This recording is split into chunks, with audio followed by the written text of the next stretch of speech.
That night, around 10 p.m., Michael, was home alone. I had had a long day and had just laid down on the couch to watch some TV.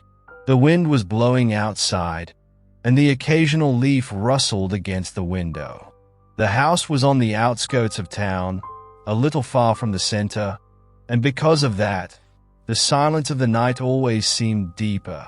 While I was thinking about tomorrow, I suddenly heard a knock on the door, a short, firm sound.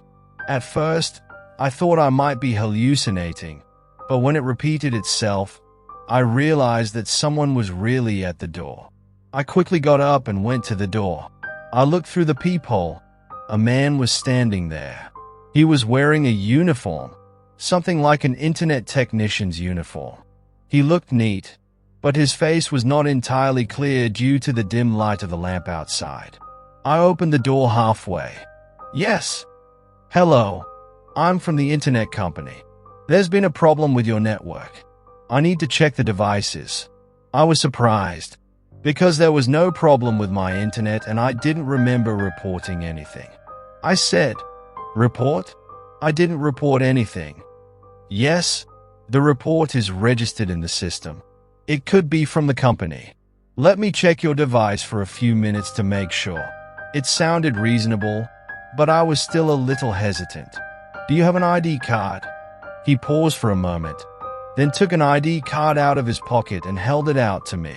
It looked real, with the logo of the internet company and the name Marcus.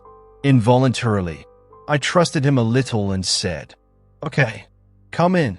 He entered and went straight to my internet router. He had a small toolbox with him and began to examine the device. I stood behind him, watching his movements. Marcus was acting strange. He was more calm than usual. Every few minutes he looked around as if searching for something. He asked questions that seemed a bit unnecessary to me. "Do you always live alone? Are your neighbors close by?" These questions made me feel uncomfortable. My answers were brief and I tried to act indifferent. After a few minutes, he said, "I need to check the connections at the back of the house too, where the cables connect to the house. Is that allowed?" This was strange. As far as I knew, all the cables ran through the walls. I said, "Are you sure? There doesn't seem to be anything at the back of the house." "Yes, we need to make sure." As he walked towards the back door, I happened to glance at his toolbox. One of the small drawers was open and there was something shiny inside. When I looked closer, I realized it was something that looked like a large knife. My heart started pounding. Why would an internet technician have a knife? I quietly went to the kitchen and took a small knife from my drawer. My phone was also on the table. I quickly picked it up and prepared the emergency number, but I didn't call yet. I didn't want to accuse anyone for no reason if I had made a mistake. Marcus turned to the door and said, "It's not a big problem right now, but you might get into trouble again tonight." At that moment, the sound of footsteps came from outside the house. The sounds made my blood freeze. Marcus went to the window and looked out. I quickly went to the other window. 2 other men were standing in the darkness. Both were wearing ordinary clothes. Marcus turned around and said, "It's okay. It's just my colleagues."